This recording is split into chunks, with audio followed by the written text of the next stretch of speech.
Hey everyone, this is Mascis from Dueling on Earth. We are going over round 3, actually, of the Format Library Championship number 5. I'm playing Mash Driver. My opponent is Tree, or Try. I'm not sure how to pronounce the name. But yeah, the reason why we're skipping round 2 is because I got a bye in round 2. This is because my opponent failed to show up. Unfortunately, due to the circumstances being an online tournament, sometimes this happens. It's not something that I want to be like, yeah, cool, I want a free round off of, but what are you going to do? It's just a circumstance of playing online. Not sure what the best way to fix a problem like this is. But yeah, so at this point in the tournament, we're 1-1. We're coming up a loss, basically, versus Fixed. Something that we could have avoided if we would have recognized the situation a little bit better. But in this game, I think the deck does way better than it did in the first game, mainly during the game 2. So game 1, get the draw here.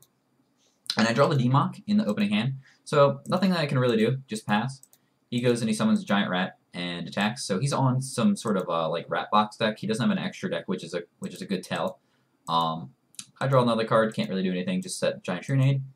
He goes ahead and attacks me. I'm like, alright, that's fine. Get a Dimension Fusion. Again, not able to really do much, so I just set a Monster Gate since I already have Monster Gate in my hand. Don't want to open up the potential for Mash Driver here, or like setting like stuff like Mash Driver or Dimension Fusion, even though those are combo pieces. You kind of just want to keep them in the hand just in case you actually draw what you need to draw here. He goes Marauding Captain Swing, Rat Swing, 16 in, and I believe he has Ring of Destruction for game. Nothing I can really do about that. So just kind of get stomped on game 1. Game 2, I decided not to actually side in the combo, or side out the combo. I keep in everything. Showing up, sorry, draws. And here I see that, okay, well, the worst that can happen here with the Monster Gate is that I don't hit I hit a jar, which is fine because if I get a book, I can spell reproduction it back, which I think is exactly what happens. Oh no, I hit the DMOC, which is even better. So it's either like I hit a book and or I hit a jar and I potentially hit a book, and be able to spell reproduction it, or at least I can spell reproduction a Pot of Greed and then get the book back that way, or like draw a book that way. So DMOC in this case targets Mash Driver because I just have the combo. And yeah, just kind of go off with the combo here. And then I think I tell him make DMOC target fusion. It's an infinite loop. Do you want to continue? Yeah. So that I just kind of get lucky with the DMOC hit off of the reasoning, or sorry, the Monster Gate. In this game, I do side in the combo or side out the combo, not side at the combo, side at the jar engine, and then side in the this reasoning. So he hits me with the duo, which again is not good versus us, but unfortunately he hits a scapegoat first, and then I get rid of a crane. So fortunately, like, it sucks that he knows what we're on now, but I draw a DMOC, which is actually good because I have the Chaos Sorcerer in my hand, so I can use the Graceful Charity here to draw into a bunch of cards. I draw a Scapegoat, immediately discard that. I want to keep the Reasoning here just to get an extra monster, and then discard Charity here. I think I go, yeah, I do the Giant Trunade play. Use Reasoning first just to see what we get off of. He calls a 7. Don't think that's a good one to hit.